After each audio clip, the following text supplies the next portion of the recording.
Thank you so much for your question. So, simply put, I would say apply early to as many schools as possible. If a school has early action as an option, that means that you can apply early to that school and it is not binding. You should take advantage of that. There are some schools that have single choice restrictive early action. So, for example, Yale, they don't have early decision, they just have single choice early action.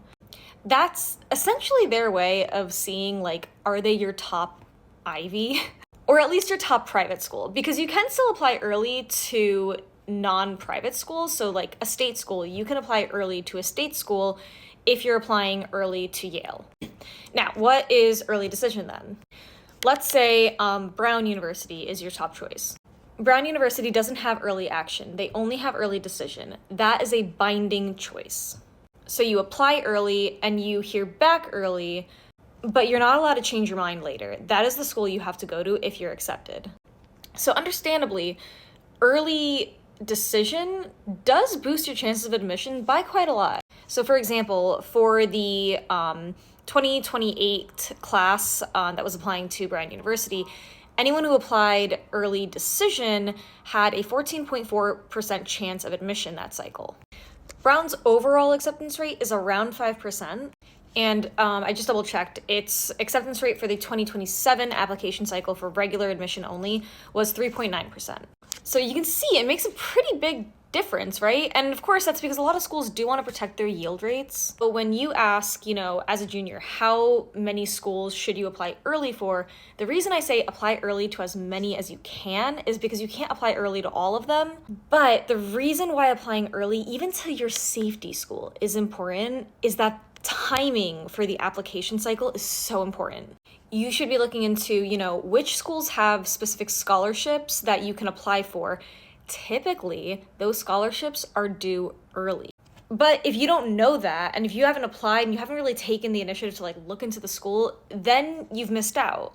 And one thing that I do recommend to all of my students is for all of your safety schools, you should apply to the honors college if the school has one. I have had students turn down top schools in favor of their safety because they got into the honors program and they got a massive scholarship.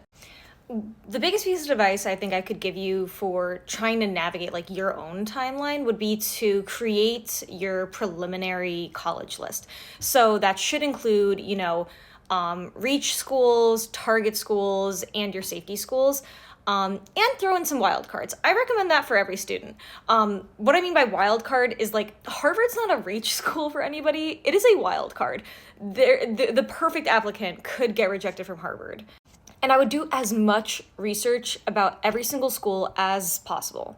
I've had students who had very long school lists because they just wanted to shotgun schools, and they ended up just deciding actually I looked into the school, I don't want to apply. And they took that school off their list, and it had been sitting there and weighing on their conscience, making them think oh, I have to write all these additional essays for this school and I don't really want to go, because once they finally looked into the school, they realized I wouldn't actually attend this one. Also, nearly every top school is going to ask you, why do you want to come here? So you should know a lot about the school. But first things first, figure out the timeline. Once you know when the early rounds are due, once you know when scholarship applications are due, it'll be a lot easier to actually plan your summer, because you really should start working on your applications during the summer when you have a little bit more free time. If you have any remaining questions, please feel free to ask. We're more than happy to help.